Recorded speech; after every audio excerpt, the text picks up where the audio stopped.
रोज एक कहानी। किस्से अकबर बीरबल के।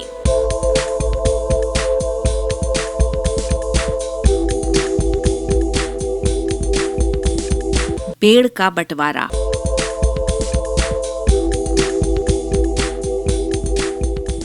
एक बार अकबर बादशाह दरबार में बैठे दरबारियों के साथ राजकाज का कार्य कर रहे थे। इतने में केशव नाम का एक आदमी अपनी फरियाद लेकर दरबार में उपस्थित हुआ।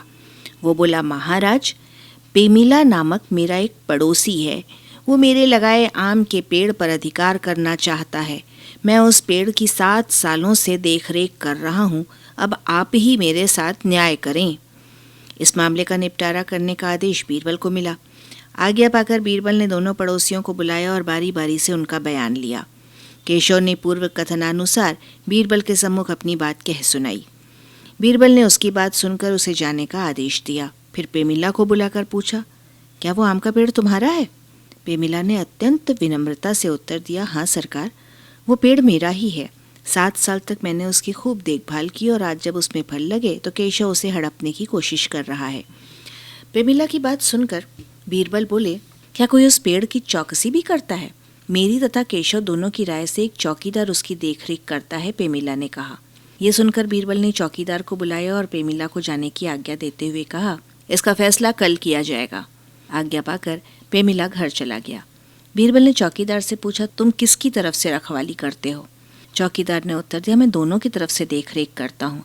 मुझे ज्यादा दिन भी नहीं हुए हैं, 1-2 महीने से ही यहाँ हूँ, इसलिए मैं ये भी नहीं कह सकता कि पेड़ वास्तव में है किसका।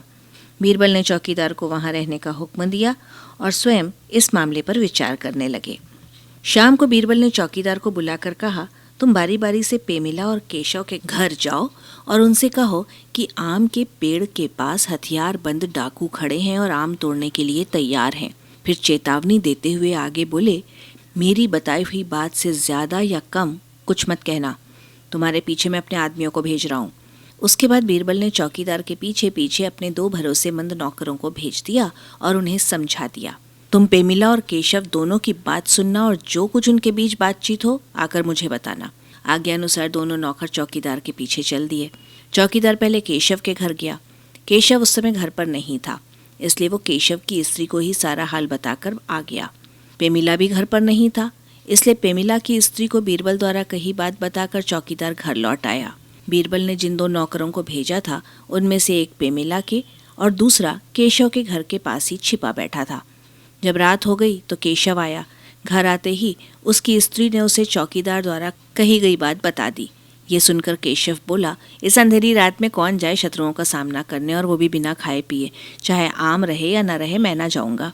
कुछ रुकने के पश्चात उसने पत्नी से कहा, मैंने तो ये सोचा था यदि तरकीब सफल हो गई तो आम का पेड़ हाथ लग जाएगा, नहीं लगा तो न सही, मेरा उसमें लगाई क्या है। मैंने तो सिर्फ पेमिला को परेशान करने के लिए ये षड्यंत्र रचा था। केशव की बात को बीरबल द्वारा भेजा गया नौकर सुन रहा था। उधर पेमिला जब अपने घर पहुंचा तो स्त्री द्वारा आम तोड़े जाने की वही खबर उसे भी मिली। वो बिना देर किए आम के पेड़ की ओर शत्रुओं का मुकाबला करने के लिए जाने लगा। उसकी स्त्री ने जब भोजन करने को कहा तो वो बोला, भोजन तो वहां से वापस आकर भी कर सकता हूँ, लेकिन यदि इस मौके पर नहीं गया तो मेरे 7 साल की मेहनत बेकार चली जाएगी। बीरबल का दूसरा नौकर भी सब बातें छिपकर सुन रहा था।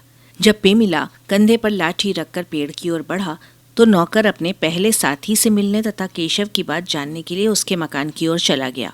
बीरबल के नौकरों ने उनके सम्मुख दोनों की बातों को कह सुनाया। जब दूसरे दिन वादी तथा प्रतिवादी उपस्थित हुए तो बीरबल ने दोनों को संबोधित करते हुए कहा, ये पेड़ तुम दोनों का है। मेरे पास अब तक जो सबूत आए हैं उनसे यही ज्ञात होता है, इसलिए इस पेड़ पर तुम दोनों का एक समान अधिकार है। इस समय पेड़ पर जो फल लगे हैं उनमें से आधे आधे तुम दोनों में बांट दिए जाएंगे। अब रह गया पेड़, वो भी काटा जाएगा और उसकी लकड़ी आधी आधी तुम दोनों में बराबर बराबर बांट दी जाएगी। यह आदेश सुनकर केशव मन ही मन प्रसन्न हुआ। बीरबल ने केशव से पूछा तो उसने स्वीकृति में सिर हिला दिया। अब जो भी आज्ञा देंगे वो शिरोधार्य होगी। पेमिला इस अन्याय को सुनकर एकदम स्तब्ध रह गया। उसने गिड़गिड़ा कर बीरबल से प्रार्थना की, दीवान जी, ये पेड़ केशव को भले ही दे दें, लेकिन इसे कटवाने का आदेश न दें। ये मुझसे नहीं देखा जाएगा। इस साल तो उसमें टिकोरियां लगी हैं। कहते कहते उसका कंठ भर आया। बीरबल को पूर्ण विश्वास हो गया कि ये पेड़ निश्चित ही प्रमिला का है। उन्होंने नौकर को केशव की ओर इशारा करते हुए उसे सजा देने को कहा। केशव समझ गया कि अब सच्चाई छिप नहीं सकती, इसलिए उसने अपराध स्वीकार करते हुए बीरबल से क्षमा याचना की। लेकिन बीरबल ने सोच विचार कर उसे उसके अपराध के अनुसार दंड दे दिया। बादशाह बीरबल के उचित न्याय से मन ही मन अत्यंत खुश हुए और उन्हें शाबाशी दी। प्रस्तुति लिब्रा वेलफेयर सोसाइटी।